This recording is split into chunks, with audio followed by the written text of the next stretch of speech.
Hello, everyone. Welcome to the channel. Today, we're going to talk about a fascinating and terrifying topic: the Japanese people's love for the supernatural, how it influenced TV for decades, and why, in a way, this content eventually disappeared from the screens.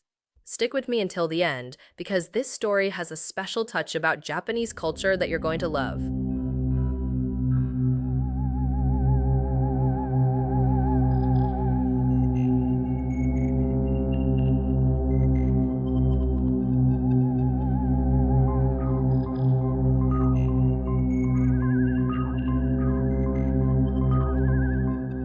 Since ancient times, the supernatural has always been part of Japanese life. Whether it's the yurei, the famous ghosts, or the yokai, mystical creatures with characteristics that are sometimes scary, sometimes even comical,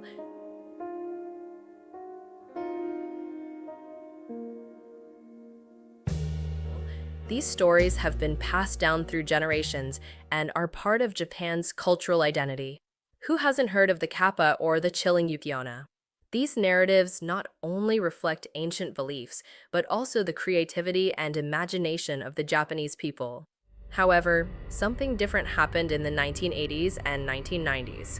TV began turning this love for the supernatural into a spectacle, especially in summer, when the heat is almost unbearable.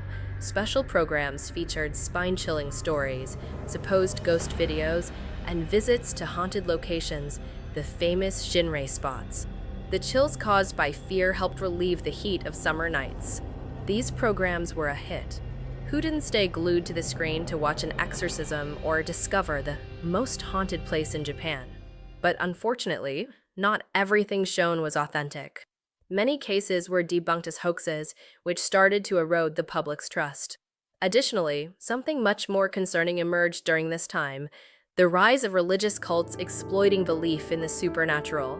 The Aum Shinrikyo, for example, shocked the world with the sarin gas attack on the Tokyo subway in 1995. They used promises of spiritual powers and divine healing to attract followers. Other organizations, like the Unification Church, also stirred controversy, selling miraculous objects and promoting questionable practices, causing problems for numerous families of those who converted to their faith. It's even said that the attack on Japan's former prime minister, albeit indirectly, had links to the suspicious activities of this sect. As a result, the media began to be accused of fueling beliefs that these groups could exploit to manipulate vulnerable people. TV channels, fearing negative associations, started to gradually reduce programs about the supernatural. And so, that once popular genre disappeared from the screens. But did the fascination with the supernatural truly die? The answer is no. It's simply changed form. Today, the Japanese continue to explore these mysteries in films like The Ring, Ringu, The Grudge, Ju-on, and even in manga and anime. Ghost stories are still told in traditional kaiden events, where the tradition and respect for the stories of old times remain alive.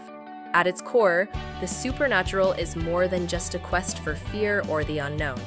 It's a way to connect with the past, a means of giving voice to stories that cannot be explained by logic. When a yurei appears, it's not there just to frighten. It carries a desire, a pain, or even a longing that needs to be heard. And that's what makes the supernatural so special to the Japanese people. It's not just entertainment. It's a bridge between the visible and the invisible, between who we are today and what we carry from our history. So even though those shows have vanished from TV, the love for the supernatural lives on in every tale, every chill, and every curious gaze at a mystery. Because deep down, all of us, Japanese or not, love a good story that makes us dream or lose sleep. And you?